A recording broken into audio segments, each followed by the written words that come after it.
Hey guys, Dave again. Welcome back. So today I want to talk about what to do if things hit the fan. I don't think I'm alone, and in seeing the comments that come in on this channel, which are awesome by the way, and I love your guys' perspective.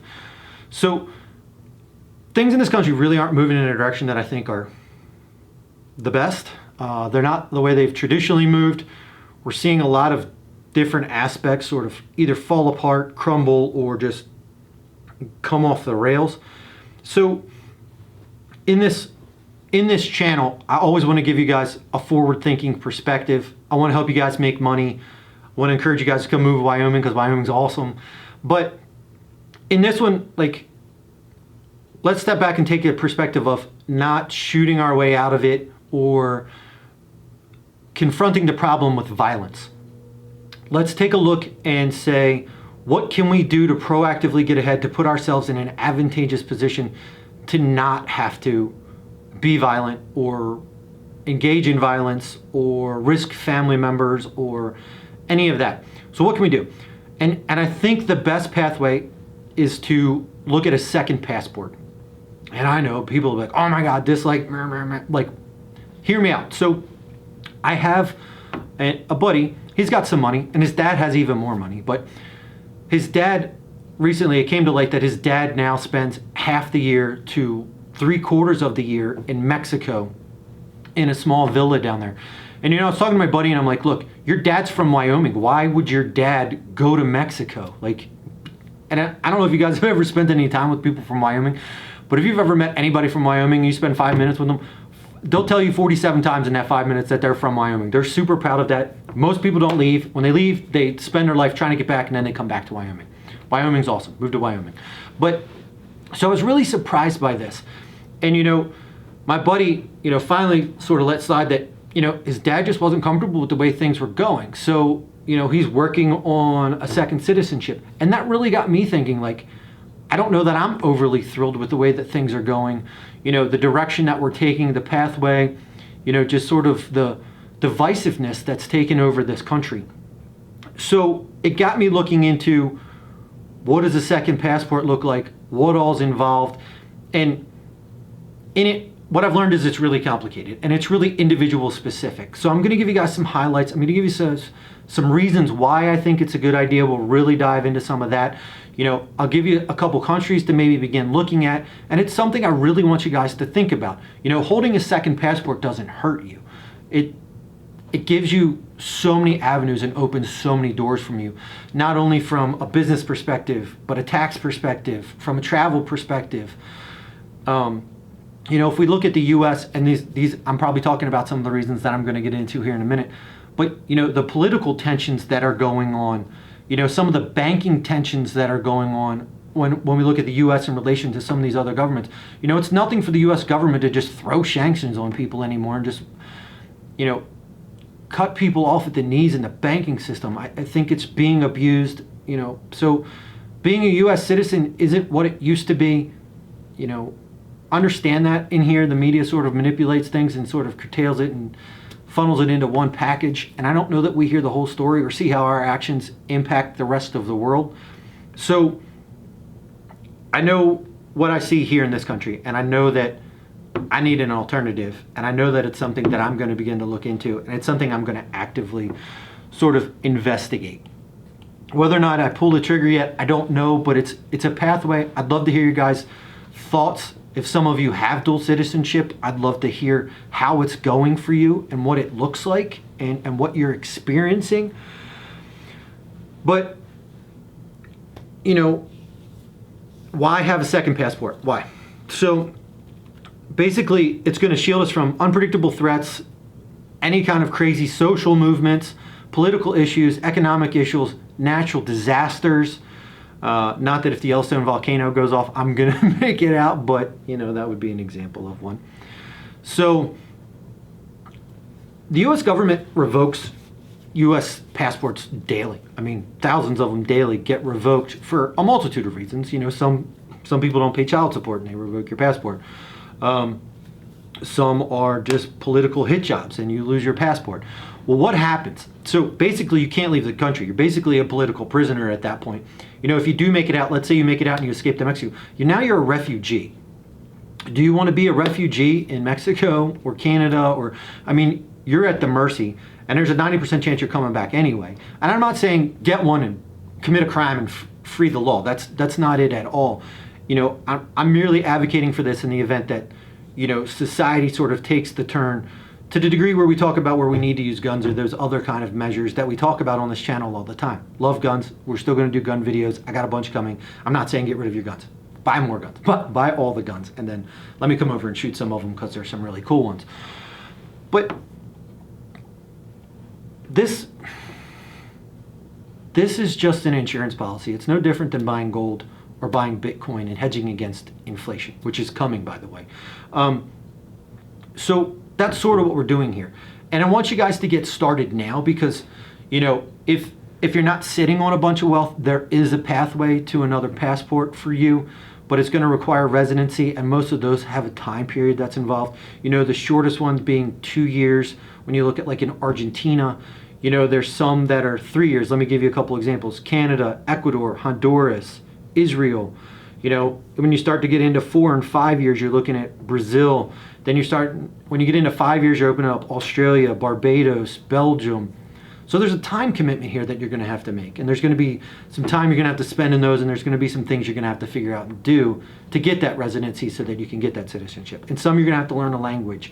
So again, when I say like there's individual components to this and there's individual pieces that you have to see and what fits for you and what you want out of it, you know, and maybe thinking about retirement. So, you know, I know we have some older folks that watch this. I know we have some people on the cusp of retirement. And when I say retirement, I don't mean that you're in your 60s or 70s. Some of these countries have requirements where you only have to be 45 and you can get a retirement visa and get you into the country. You know, you have to prove some steady income and prove it's viable for X amount of time, maybe invest some money in a bank account over there. And some of these countries pay way better interest than the US does. So not only can this be a pathway to get secondary citizenship and a passport, but it can also be a way to make an investment. Some other countries, you know, that I've found that really seem to be pretty good, you know, if we take a look at, let's say, Portugal. So Portugal their requirement to get in is you got to invest $500,000 in real estate, more or less, is basically the big one. So you can do some other stuff with venture capital, but you got to hire a set number of employees. I think I create like 10 jobs and prove that they're viable for so long. So the easiest pathway seems to be $500,000 of real estate. So if we take a look at the screen here, and again, I just did a random Google search for $500,000 properties in Portugal. So there's some really pretty waterfront houses available in Portugal for that $500,000 sum. I know $500,000 sum is not small. And I know we have people on this channel that are like, there's no way I could afford that, this, that, or the other. And I haven't delved far enough into it to say whether or not maybe you could Airbnb these places and if you could qualify or whatever. I don't know your individual situation. So speaking in general terms here, and I'm using the numbers that the government of Portugal gives us, that we have to spend $500,000.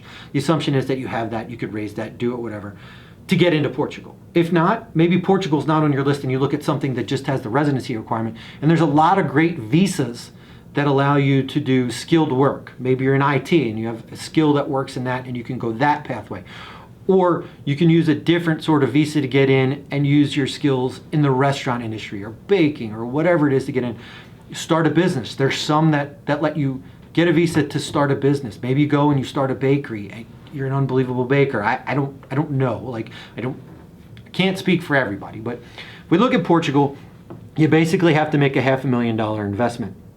So looking at these things, I mean, how beautiful are these? You know, I mean, it seems to escalate a little quickly. We went from $500,000 to about 700,000 pretty quick. But this one here is I think the prettiest so far that I've seen. This Trioa one, I'm probably butchering that name. Clearly, I would need to learn some Portuguese if I moved to Portugal. But look at the outside. Look at that stonework and this glasswork. I mean, just absolutely amazing. So a lot of people are sitting on a lot of money from houses they have here in the US. I know a lot of refinances are going on. You can pull some money out of that, get the down payment for this, maybe balance out the payment. Then you've got a house there, got a house here. If nothing else, it's a vacation getaway. Do a timeshare, do something. You have options there as far as that goes to get income off of the house, to be able to pay for some of it, to let you build that residency, and you go and you stay there a week, 2 weeks, a year, whatever it is that's required. And then you get that secondary passport. You know, that passport's gonna protect you in ways you can't imagine, especially if things continue to slide or go. You know, you'll have that residency anyway. You can get out at a moment's notice, go there and stay. You know, the one thing I will say is, as you're looking at these secondary passports, and I hope you are, and I'm hoping you're considering it, look at one that opens up a lot of different countries to travel to without visas. You know, the U.S. is good in that passport regardless. I think you can travel to 185 countries without a visa. You know, Australia is up there at, I think, 180 plus. So, you know, Portugal's another one, has a decent amount. So get out there, look at this, consider this. I want you guys really thinking about it. It's doable, and it's doable for cheap in a lot of ways if you're willing to do the residency component and just have it. You know, find a country that you like to travel to, maybe one that you'd like to retire to, and just become an expat down the line. Things to think about when you're thinking about countries and where you want to go. You know, what's the easiness of travel? How many flights are there? I'm going to assume that you want family and friends to come visit. Each one has a different requirement for whether or not you want to bring dependents. I don't know how old you are, so that makes it tricky. For me, a lot of these perspectives are just me, or, you know, if I'm bringing some immediate family, you know, there's different ways to do this, and there's a lot of ways to do this, and I think it's something that you should really, really, really think about. You know, Portugal's at the top of the list. Panama to me seems to be up and coming. You can look at the European bloc. I've ruled them out. That's why you haven't really heard them talk about me much. I think Christine Lagarde is the devil. I think she's very dangerous. She's up there a lot like Janet Yellen. I see a lot of things going on in Europe that I don't really like. With as close as they all are and the proliferation of everything that's going on in there, I think they're sort of poised to follow the U.S. as far as social issues go. So I've kind of ruled Europe out. So I'm starting to looking at different countries. I know Portugal kind of falls in that mix-ish, but that's sort of the exception. But you know, I think Panama's definitely moving up my list. When you're looking at this, you want to look at countries that are trending up. You know, you can. There's a bunch of websites, and I'll put a ton of research links down in the description so that you guys can start to delve through some of this. There's a lot of great material out there. You know, do your research. Think about your taxes. Think about what countries will or will not let you hold citizenship. Think about access. Think about if you're going to have family come visit, if you're going to have family live with you, total cost to get it done.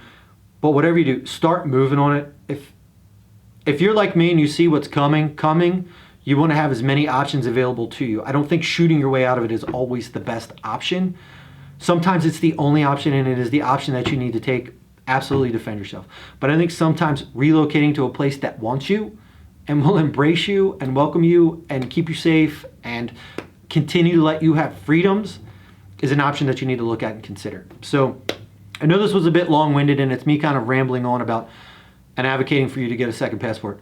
But I think it's something you definitely need to think about. It's definitely something I'm researching and looking towards. I will definitely start moving on this. I don't know which direction I want to go in yet.